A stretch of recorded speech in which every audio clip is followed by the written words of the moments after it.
Finally दोस्तों आप लोग देखोगे सेंको गोल्ड ने अपने Q4 के नंबर डिस्क्लोज कर दिए हैं। कैसे रहे हैं रिजल्ट्स और साथ में अनाउंसमेंट क्या हुआ, चलिए देखते हैं। अनाउंसमेंट की बात करें तो कंपनी ने ₹1 पर इक्विटी शेयर से डिविडेंड का ऐलान किया है भाई।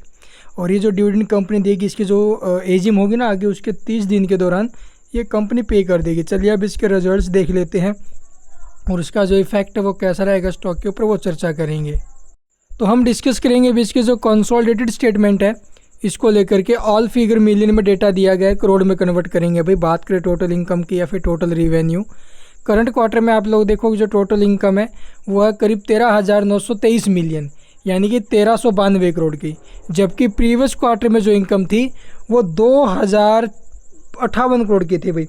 तो प्रीवियस क्वार्टर से आप लोग देखोगे इनकम में जंप है, लेकिन ईयर ऑन ईयर बेसिस पर कंपैरिजन करो तो 1150 करोड़ से जो इसकी इनकम है वो हमें इंक्रीज होते हुए नजर आए। तो ईयर टू ईयर बेसिस पर इनकम ठीक है, इंक्रीज है, लेकिन Q&Q बेसिस पर इनकम भी डाउन गई है भाई। इसके अलावा फुल ईयर का डेटा देखोगे 5283 करोड़ से इसकी इनकम 6382 करोड़ पर पहुंची है। तो क्वार्टर टू क्वार्टर बेसिस पर रिजल्ट्स क्यों वीक आए हैं? क्योंकि सीज़न जो था शादियों का या फिर आप त्योहारों का सीज़न देखोगे, इस वजह से, ठीक है। लेकिन अब की बार वो नहीं हमें देखने को मिला भाई। इसके अलावा एक्सपेंस की बात करें, यानी जो खर्चे की हैं, करंट क्वार्टर में क्या था भी, खर्चे जो रहे हैं वो 1307 करोड़ के, प्रीवियस में 2013 और प्रीवियस ईयर के सेम क्वार्टर में 1097 करोड़ के। तो एक्सपेंस भी इसके बड़े हैं, लेकिन Q&Q बेसिस पर तो कम ही है। और अब की बार जो रिवेन्यू एक्सपेंस है तो फिर ज़्यादा है भाई, मतलब कंपनी ने तो फिर से प्रॉफिट ही बनाया है। बट प्रॉफिट कितना है चलिए देख लेते भी। Net profit for the period या फिर आफ्टर टैक्स अगर बात करें तो करंट क्वार्टर में 62 करोड़ का प्रॉफिट है, जो प्रीवियस में 33 करोड़ था। अभी प्रीवियस क्वार्टर से आप लोग देखोगे प्रॉफिट्स में 100% की ग्रोथ है, ठीक है। ईयर टू ईयर बेसिस पर भी आप लोग देखोगे 32 करोड़ से प्रॉफिट लगभग 100% से ग्रोथ होते हुए नज़र आ रही है। तो अच्छी बात है, अभी 100% से ग्रोथ हुई है प्रॉफिट्स में। फुल ईयर का डेटा देखोगे तो लगभग 181 करोड़ से प्रॉफिट ड्रॉप हुए हैं, 159 करोड़ पर आए हैं। फुल ईयर के अंदर प्रॉफिट्स इसके ड्रॉप होते हुए नजर आए हैं, और बाकी तो ठीक है भाई।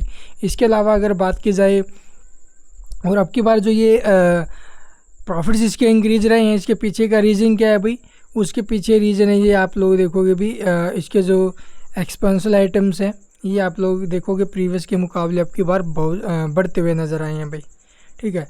आफ्टर टैक्स भी इसका प्रॉफिट्स, बिफोर टैक्स भी इसका प्रॉफिट्स प्रीवियस के मुकाबले इंक्रीज, तो अच्छी बात है भी, रिजल्ट्स ठीक है इसके प्रॉफिट्स के मामले में। अर्निंग पर शेयर देखोगे 382 का, प्रीवियस में 213, प्रीवियस ईयर के सेम क्वार्टर में ₹2.14।